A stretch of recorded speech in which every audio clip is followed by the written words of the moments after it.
ठीक है जी। तो हम पास पेपर्स कर रहे थे, और दो तीन टॉपिक्स हैं बेंजीन के जो रह गए हैं हमारे। एक तो ये है कि फ्री रेडिकल सब्स्टिट्यूशन रिएक्शन। लेकिन ऑब्वियस सी बात है, free radical substitution reaction benzene ring पर नहीं होगा, क्योंकि benzene ring is more stable than alkane. Alkane पे तो सब्स्टिट्यूशन हो जाता है, हाइड्रोजन निकल गया और क्लोरीन आके लग गया, लेकिन यहाँ पे ऐसा नहीं होता।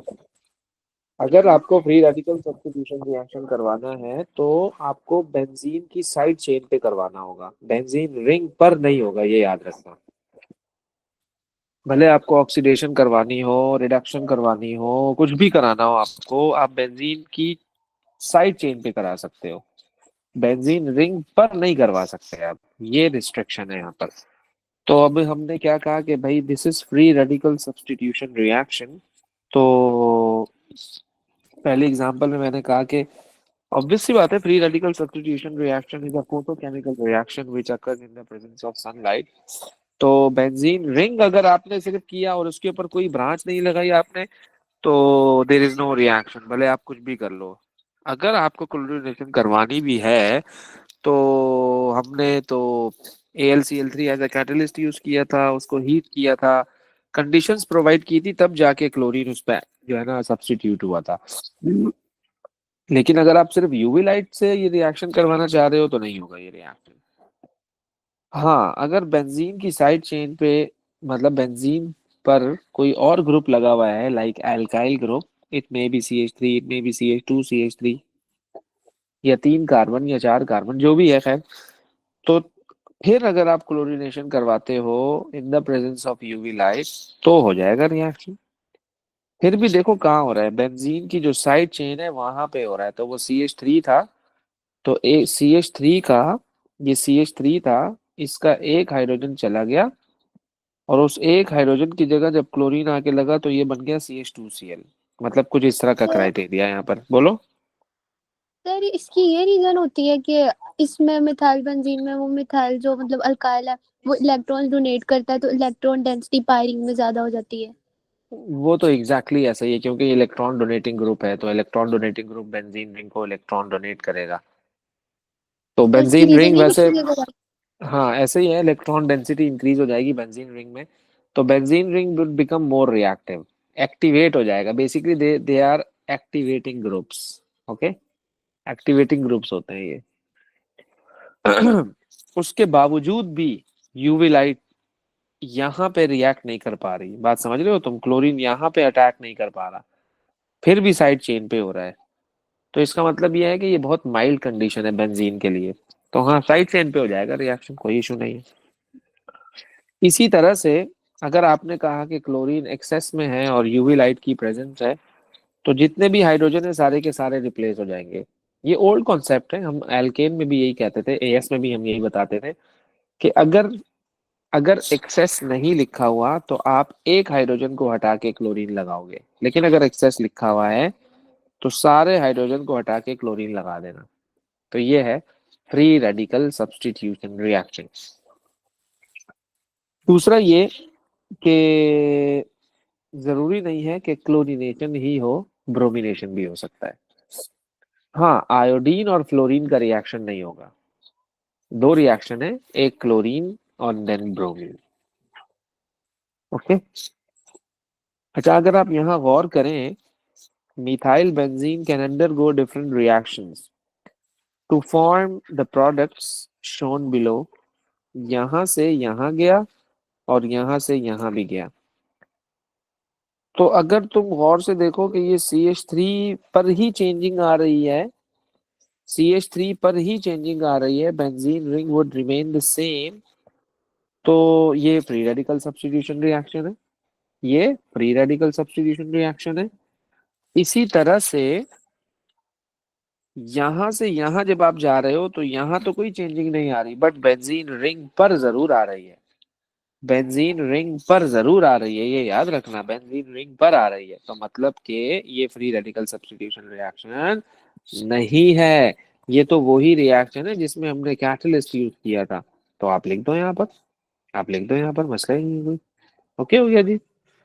तो ये आपको लाजमी पता होना चाहिए कि कब फोटोकेमिकल यानी कि फ्री रेडिकल रिएक्शन होगा और कब फ्री रेडिकल रिएक्शन नहीं होगा। अच्छा जी, फिर हम ऑक्सीडेशन करवाते हैं बेंजीन के साइड चेन की। अगेन द सेम थिंग कि इटसेल्फ अगर बेंजीन रिंग है और तुम ऑक्सीडाइजिंग एजेंट यूज कर रहे हो तो नो रिएक्शन, नो चेंज।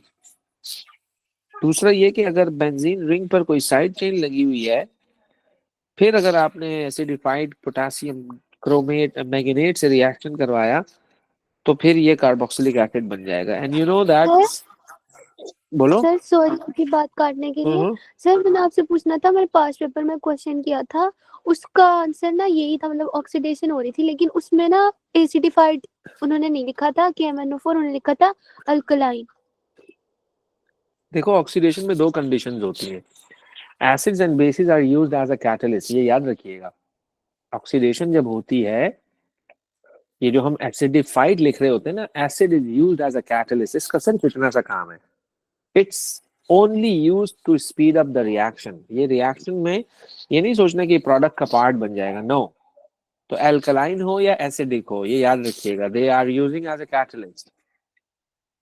तो कोई भी लिख दो वो सही होता है। हाँ, लेकिन प्रोडक्ट पे डिपेंड कर रहा होता है। अगर आपने एल्कलाइन लिखा ना, फिर ये प्रोडक्ट नहीं बनेगी, फिर ये बनेगा, उसका सॉल्ट बन जाएगा। क्यों पता है क्यों? पहले ये बनेगा क्योंकि आपने एल्कली यूज किया है, तो ये इसके एच को ले जाएगा, ऑब्वियसली बात है, एसिड बेस्ड रिएक्शन हो जाएगा। तो फाइनली आपको यहाँ पर सॉल्ट नजर आ रहा होगा, सॉल्ट। मेरी बात समझ रही हो? सर वो सोल दोबारा बना दे, मैं ना लिख रही हूँ। बिल्कुल सेम, लेकिन ये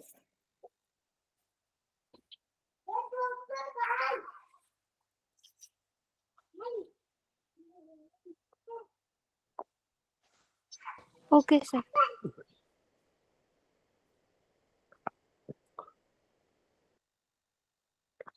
अब यहाँ पर एक और कॉन्सेप्ट ये है कि एक कार्बन हो या 50 कार्बन हो, एक कार्बन हो या 50 कार्बन हो, बनेगा COOH। क्योंकि यहां से ब्रेक डाउन होता है वो बॉन्ड जो बेंजीन रिंग से अटैच्ड है। देखो, मैं कॉन्सेप्ट दे रहा हूँ ये आपको। वो बॉन्ड जो बेंजीन रिंग से अटैच्ड है, तो मेरी बला से यहाँ पे 1000 कार्बन लगे हुए हो, मुझे इससे क्या फर्क पड़ता है, टूटेगा तो यही सही भाई। तो OH एक ही आएगा। बात याद रखिएगा, ये कॉन्सेप्चुअल बात है। ये यहाँ से टूटेगा, यहाँ से जाएगा, यहाँ से जाएगा, ये बन जाएगा, 3 COOH लग जाएंगे। कॉन्सेप्ट की बात है ना ये तो, इट्स वेरी एक ही सिंपल। लगेगा, लेकिन उस पे तो और भी कार्बन नहीं। क्या कह रही हो? एक ही लगेगा लेकिन? ये वाले में जो स्केलेटल हाँ फॉर्मूला है, हाँ हाँ हाँ। उसमें एक कार्बन ज्यादा है, पर एक ही क्यों COOH लिखा? तो हाँ। क्यों नहीं लिख सकते? देखो, मैंने यहाँ भी इस COOH लिख दिया, यहाँ से हटाया COOH लिख दिया, यहाँ से हटाया COOH लिख दिया, ये कर रहा हूँ मैं। पर सर कार्बन ज्यादा नहीं है यहाँ पे? कार्बन ज्यादा कहाँ है? यहाँ की बात कर रही हो? जी। है तो सही, 2 कार्बन है, ये 2 कार्बन अच्छा, है हमने ये। बेंजीन के साथ का देखना, ठीक है। हाँ ना, बेंजीन के साथ करना है ना यहाँ पर।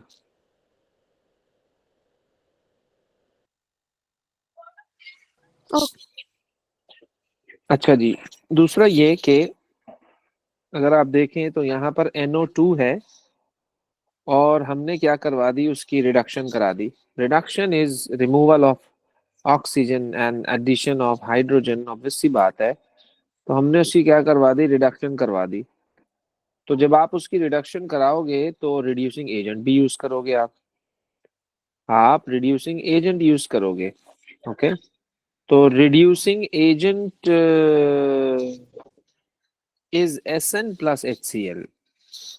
Reducing agent is Sn plus HCl, 10 plus hydrochloric acid, वो भी कॉन्सेंट्रेटेड। ये रिड्यूसिंग एजेंट है। तो NO2 इसमें चेंज हो गया, NH2 में चेंज हो गया, बस।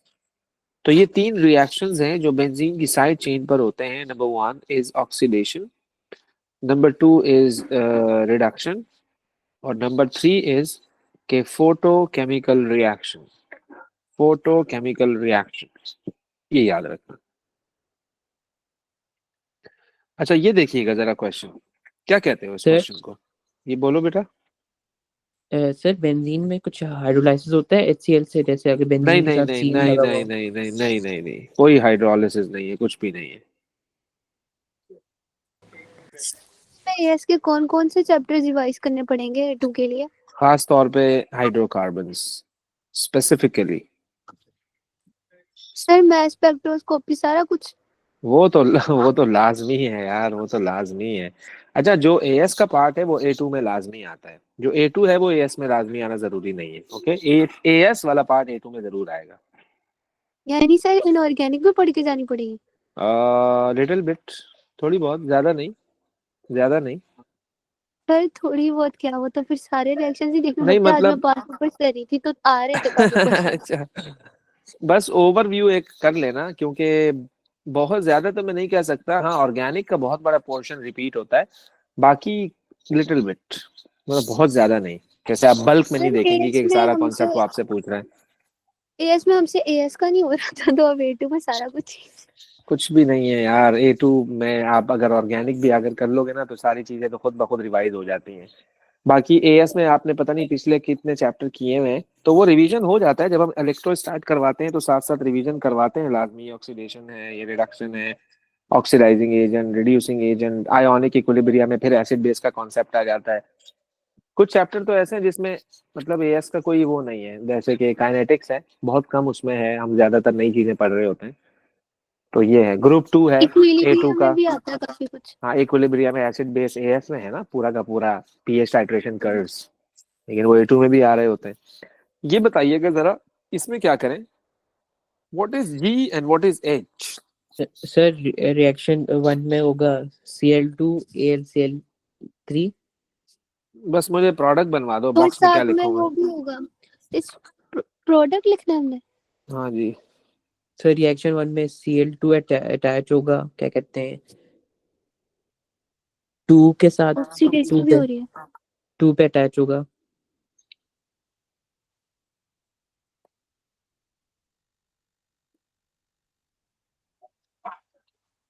कहाँ पे अटैच होगा, यहाँ पर।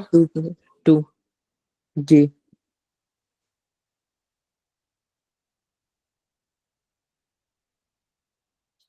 और ये एज इट इज रहा, जी। फिर क्या फिर करूं। इसके आगे H में शायद तो क्या कहते हैं, पहले ये कार्बोक्सिलिक एसिड बनेगा। कैसे पता लग रहा है ये आपको। सर इसकी क्या CO2 के साथ, जब इसमें 2 पे लगा हुआ है और उसमें 3 पे लगा हुआ है, तो उससे क्या होता है। पोजीशन CH3 जो होती है वो पोजीशन चेंज करती है 2 4 पे, और क्या कहते हैं, जो कार्बोक्सिलिक एसिड है वो 3 5 पे करती है। तो इससे पहले कार्बोक्सिलिक एसिड बना है, तभी 3 5 पे की है। सर मुझे नहीं समझ आ रही, मेरा सारा कुछ मिक्स हो गया। नहीं सही कह रहे हैं बासिल, देखो पहले आपने देखा कि यहाँ पे क्लोरीन सेकंड पोजीशन पे लगा हुआ है, तो मतलब ये है कि आपका जो मिथाइल ग्रुप है it's a 2 4 6 director, it's a 2 4 6 director. तो इसने क्लोरीन को यहाँ भेज दिया, तो क्लोरीन यहाँ लग गया। उसके बाद नेक्स्ट स्टेप में आप इसको ऑक्सीडाइज करो, क्योंकि अगर आपने पहले इसको ऑक्सीडाइज कर लिया, लेट्स सपोज इस केस में हमने इसको पहले ऑक्सीडाइज कर लिया जस्ट लाइक दैट, अब COOH तो 3 and 5 डायरेक्टर है, 3 वो 5 तो पे क्लोरीन को करती है। यहाँ नहीं भेजेगा, वो तो क्लोरीन को 3 और 5 पे भेजेगा, ये मसला है। तो आपने सोच समझ के देखना है। तो जब आपने पहले इसकी ऑक्सीडेशन करा दी, COOH बना दिया, तो इट्स 3 and 5 डायरेक्टर, तो बिल्कुल सही है ना। तो इसने आने वाले क्लोरीन को कहाँ भेजा, इस पोजीशन पे भेजा। ये है कॉन्सेप्ट, बात समझ आ रही है रामीनी या नहीं आ रही। सर ये यानी अगर हम पहले COOH लगा देते ना तो वो Cl2 पे नहीं आना था, फिर 3 पे जाना था। एग्जैक्टली बिल्कुल ठीक ऐसा ही है, बिल्कुल ऐसा ही है। तो आपको देखना है कि प्रोडक्ट हमारा क्या बन रहा है, कंडीशन हमारी क्या बता रही है, कहाँ मुझे उस क्लोरीन को भेजना है, कौन भेजेगा उस क्लोरीन को। तो जाहिर सी बात है खुद ब खुद हमें चीजें पता लग जाएंगी कि कौन 2 4 6 डायरेक्टर है और कौन 3 and 5 डायरेक्टर है। अगर आपको याद हो, मैंने लास्ट क्लास में आपको एक बात बताई थी कि जो डबल बॉन्ड वाले सब्सटेंसेस होते हैं generally they are 3 and 5 directors, और जो बाकी रेस्ट ऑफ द सब्सटेंसेस होते हैं, ग्रुप्स होते हैं, दे आर 2 4 6 डायरेक्टर्स। तो ये है काम की बात इसमें ना। ओके, बाकी हमने पास पेपर्स कर लिए थे इसके। बेंजीन में कोई बहुत हार्ड एंड फास्ट कोई आपको नहीं नजर आएगा क्वेश्चन, कोई ऐसा नजर आ रहा हो कि जो है ना टेक्निकल बात कोई ऐसी हो। नो नेवर, ऐसा हो ही नहीं सकता। ये बहुत इजी आपको इसके क्वेश्चन नजर आएंगे। हाँ, जैसे जैसे हम कंटेंट कवर करते जाएंगे, लाइक फिर फिनॉल है, फिर उसके बाद ऑर्गेनिक नाइट्रोजन कंपाउंड्स हैं, एंड देन फिर we have derivatives of carboxylic acid है। देन फिर ओवरऑल जब क्वेश्चन बनेगा तो देन यू कैन डू। बहरहाल टॉपिकल अगर आप इसके करेंगे, nitration, chlorination, bromination, Friedel Crafts alkylation, Friedel Crafts acylation, oxidation of side chain of benzene ring, reduction of side chain of benzene ring, free radical substitution reaction of side chain of benzene ring, मतलब यही है। अगर आप अभी देख लें ये recent papers में, तो मतलब मैक्सिमम इस तरह से आपको एक रे डायग्राम बना के दे देगा, स्कीम ऑफ डायग्राम बना के दे देगा। बॉक्सेस उसमें एम्प्टी होंगे, पूछेगा बताओ क्या प्रोडक्ट आएगा, इलेक्ट्रोफाइल जनरेट कैसे हुआ, वो आप इक्वेशन बना देंगे जो हमने बनाई थी मैकेनिज्म में। तो ये है मैक्सिमम। ओके, तो that's all for arenes like benzene. फिर उसके बाद हमारा फिनॉल स्टार्ट होता है। ओके, समझ आ रही बात? ओके, सही हो है। गया।